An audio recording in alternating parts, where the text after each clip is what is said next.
Welcome everybody to Last Game PH. I know we took a long break and it looks like some things might have changed, but this is Rico, I'm Aaron, and we have no longer been joined by Gino because we have censored him away. Joining us right now, an official esports athlete for the SEA Games, part of your SIBOL team, and one of the best Hearthstone players in the world.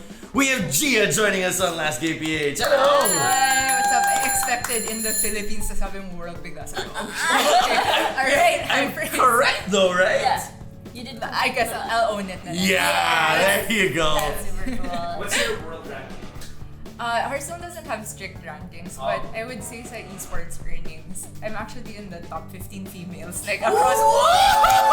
But honestly, I don't know if that's a good or a bad thing kasi dalawang tournaments lang talaga yung sinalihan ko, and if that's enough to put me in top 15, maybe it doesn't bode that well for tournaments. Right. So. I guess you can read it different ways, but the way that I'm looking into it is we're gonna have pizza today. That's yeah! Sino kaya manlilibre? I'm not the top 15 ranked female in the world.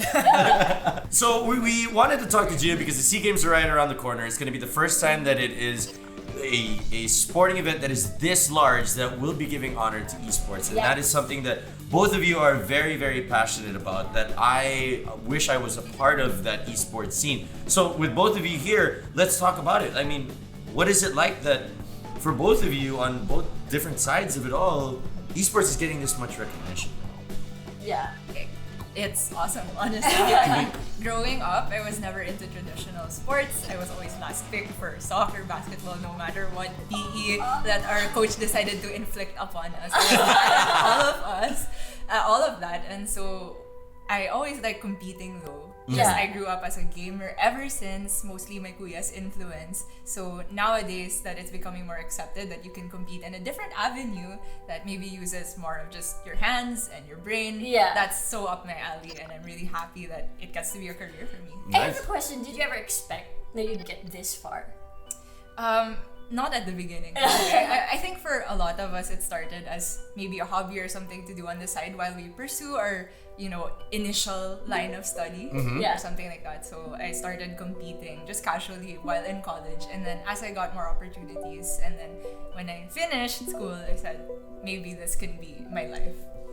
That is so cool. Great. How did you get into Hearthstone though? That doesn't seem like it's a game that is talked about a lot in terms of it being more culturally accepted. I mean, you would hear more about like first-person shooters and stuff like that. How did Hearthstone become the one where you're like, that's my game?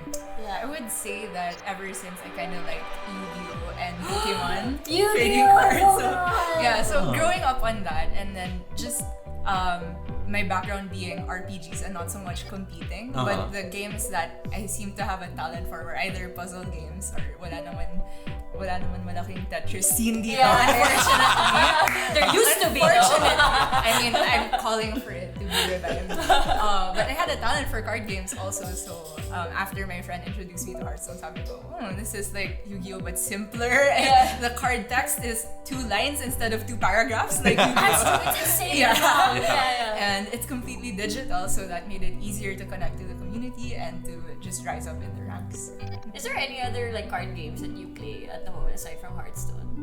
Not Hits. competitively. I don't know. Yeah. Go. So Card game. Ungguyan. Uno. Uno.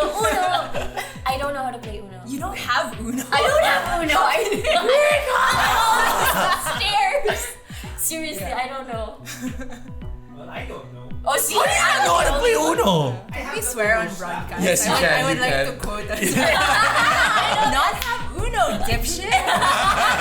We'll fix this another time. Yeah, like an Uno session for Last Game PH oh in the my future. goodness. Yeah. But are you into other card games? Not competitively, but casually I've been looking into Magic. I feel like a lot of Hearthstone players just try to understand the mechanics, but I'm super surface level pa lang. Okay. And then there's this new one released called Tekken, which is also digital. It's based on Tekken, but card mechanics what? in Is a it a fighting MOBA? It's No. a PC game. Oh, it's a PC I haven't game. tried it myself, but a lot of the Hearthstone streamers are trying it and some are sponsored. So pinapanood ko lang yung streams nila. And it looks pretty fun. I plan on trying it once SIBOL is over because I'm trying to make a commitment to stick to Hearthstone. Right. Until my representation duties are over. Gotta. Okay, what is the training like? Guess like whenever you hear training for like say League of Legends, they lock themselves in a house and they they play League of Legends the entire time. Is it the same thing? Or is there another aspect of Hearthstone training that we don't know of? So it's maybe not quite so intense as Locking yourself. Yeah.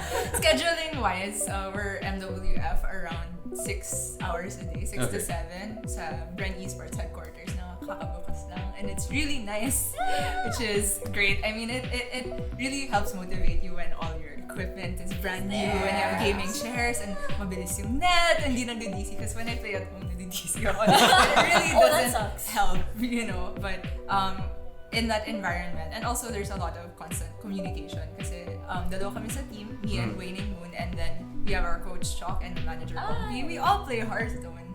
And so we can talk to each other about our strategies. And maybe the different thing about Hearthstone is that there's more patches recently. And every time a patch drops, it can really shift the meta drastically. So there was a patch just last night, actually. Oh my goodness. That added some wild cards back into standard. So there's 23 new cards basically. And there's many new decks. So that's the training, is to figure out what's good in this amount of time. And that's a month away from the games. Yeah. Isn't it? About 2 months. 2 months. Yeah. I guess it's not too bad. Yeah. But me and Aaron were discussing earlier about how many packs do esports players usually buy when an expansion drops. Yes. Okay, so there's some people that are free to play until now, but I would say they're in the minority. I was free to play for about 3 years, but before WSOE, that one tournament, I had to bring 9 different decks instead of 4, which is the usual. So okay, I need to spend. So it was a good investment. It's true. Yeah. So the last expansion, I spent about $80. Yeah. That's not bad. That's not bad. That's not bad. What I was talking to Carla Lizardo, who does like the courtside, and she talks to you guys. Yeah, whenever you guys are doing your SIBOL games for ESPN 5, and she says that whenever I was like, what happens before the matches when you see them like getting ready? What are they doing? She's like, well, they're literally studying a piece of paper that has all the probabilities and the numbers on it. Is it really that way that you guys have to be that good at math? And how long have you realized that you were bionic with math? I would say that's Dustin, not me. Looking at his spreadsheets, because he has his own personal stats about the matchup win rates. Because with Hearthstone, you have to pick like usually around 3 or 4 decks, and then there's a lineup, and then you choose a deck to go first, right? So you need to say what's the best one to go first. So you need to look at the probability. It's 60% against their first deck and maybe 55 against their second and blah blah blah blah blah blah blah. So that's the queue order and stuff. I don't look at the hard numbers so much as I just kind of get a feel of like, okay, this is Control Warrior, it should be good against aggro decks. So and then I see how many aggro decks does my opponent have. So should I queue this first? Blah blah blah. And that changes with the different formats because Hearthstone recently changed from like they tried this one deck format where you have a sideboard like Magic. What was it called again? Specialist. Yeah. And now they're back on Conquest, which is 4 different decks and then you need to win with. Which is better, the specialist one or the current? I prefer Conquest, but the specialist people say is maybe easier access because you only need one deck, so less cards. And then different variation of that variation. I see. So in essence, the specialist would be a good way to get into it. Conquest would be a great way, like if you want to get people to get into the game. Specialist is something that is only one deck, it's easier to take care of. With Conquest, it's a little bit more widespread for the more competitive. And is it better for the viewers too? I would say the viewer reaction to Specialist was not that great. A lot of people were bored because they kept seeing the same matchups over and over, so they shifted back to Conquest. So I'm not sure about entry level because I don't think that I met anyone that joined the Hearthstone esports team because of Specialist specifically. I haven't heard that at all. Right. So it's a good thing that they went back to Conquest. Yeah. What were the games that got you into gaming? Actually, that's a good question. Like in my origin story. Yeah. If we were building your episode 0, what were the games that really got you into gaming? Well, I've been a Nintendo fan pretty much since birth. Birth. Yeah, I mean, I don't know. I was holding a Game Boy instead of any dolls. Nice. Yeah, that was my childhood. So I guess Pokemon was one of the classics. The very first Smash Brothers on N64.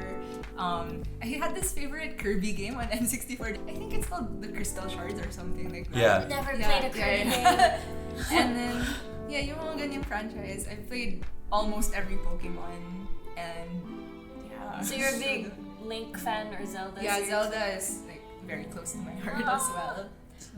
So you're a Nintendo fan. That's like if you had one console aside from your PC, of course, because you need it for work. Your console would be a Nintendo. It would be a Switch right now. Yeah. Right now. And I can play Hearthstone on my phone. That's not a console. So, yeah. That's true. That's true. Okay, if I could only play one other game right now, it would be what?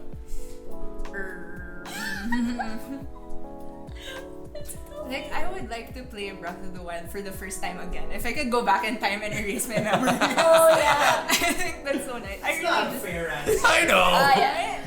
Like a new game. Any of the new Any game. games that you're seeing that online? came out Yeah. recently. Dude, I honestly really want to try the Goose Game. The Goose Game now. I want to know what the meme is about. I want to play the Colonel Sanders dating game. Have you seen that? Oh my god. It Yes. looks so funny. Actually, it's free, right? Yeah. Oh, we're getting a glimpse of what Gia's preference in video games are. This is amazing. Finger licking. And we wrap up this episode of Last Game PH. Gia will be joining us for the next couple episodes, so keep it here. For Rico, I'm Aaron, and Gia. Peace. Bye. Nawala kasi Gino na palitan.